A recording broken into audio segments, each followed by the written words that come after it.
All right, let's dive into a real ancient detective story, a kind of Talmudic whodunit.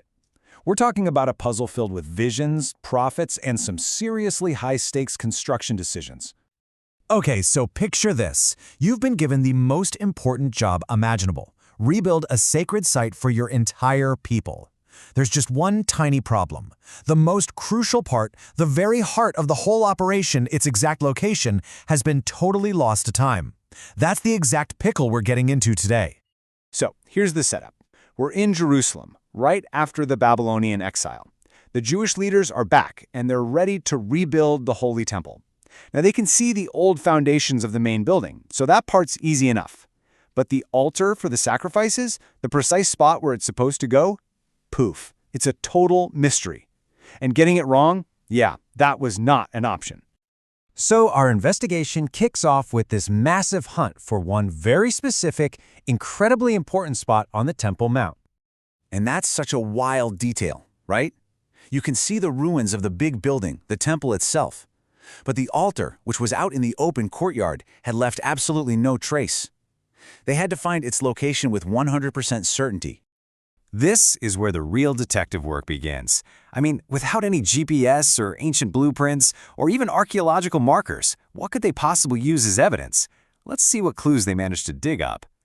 So the Talmud lays out two totally different kinds of clues that they used to crack the case. You have these mystical experiences on one hand, and on the other you have this unbroken chain of tradition from the prophets. Okay, and this is where things get really wild. You have three different mystical accounts. In one, a sage says they literally saw a vision of the Archangel Michael standing on a fully built altar, basically saying, hey, build it right here.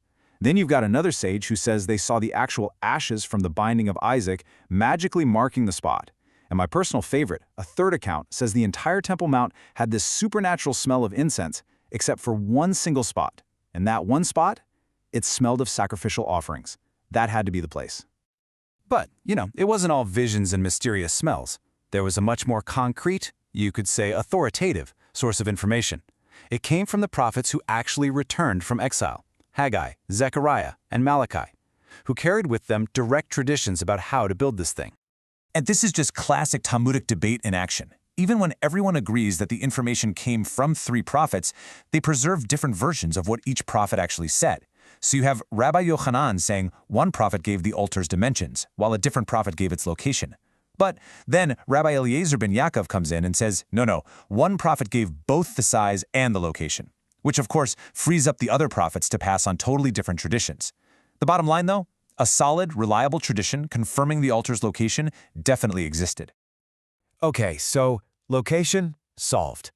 But that just opened up a whole new can of worms. Now they knew where to build it. But what were the absolute non-negotiable features it had to have to even count as an altar? To get what comes next, we gotta learn a key piece of jargon. The Hebrew word is me'akev. It basically means indispensable. Think of it as a deal breaker. If a feature is me'akev and it's missing, the whole thing is invalid. It just doesn't work. The altar is no longer a kosher altar. So, what made the cut? What were the absolute must-haves? Well, according to the sages, there were 4 of them. It absolutely had to have corners. It needed a ramp for the priest to walk up. It required a proper base, and it had to be perfectly square. You miss any one of those, and it's just a pile of rocks in the courtyard. But here's the part that'll blow your mind. The actual size, the length, the width, the height, those things were not considered indispensable. As long as you had those 4 core features, the altar was totally valid, even if you built it a different size than the original. That flexibility is honestly pretty shocking. Okay, let's really geek out for a second and zoom in on one specific debate, just to see how deep this rabbit hole goes. The Torah mentions something called a karkov, but nobody was quite sure what it was or if it was one of these indispensable features. So this karkov thing, it throws a real wrench in the works. I mean, if the Torah mentions it right there with the altar, does that mean it's non-negotiable too? Well, the answer really depends on what you think a karkov actually is. And you guessed it, the sages did not agree. Rabbi Yehuda Hanassi said it was basically just a decorative engraving, something to make the altar look nice. But Rabbi Yossi ben Rabbi Yehuda argued it was a functional ledge that went all the way around it. See the difference? One's just for looks, the other is structural, and that changes everything. So how do you solve this? Well, with this brilliant, classic Talmudic move. You realize they're not actually arguing about the same thing. The solution wasn't that one was right and one was wrong. It was that there wasn't just one Karkov on the altar, there were two of them. It turns out they were both right. There was a decorative part that stuck out from the side of the altar, just for aesthetics, which is what Rabbi Yehuda Hanassi was talking about. But there was another Karkov. This one was an indentation on the top surface designed to give the priests a safe place to walk so they wouldn't slip and fall. It was a safety feature, basically. And this all leads us to our final story.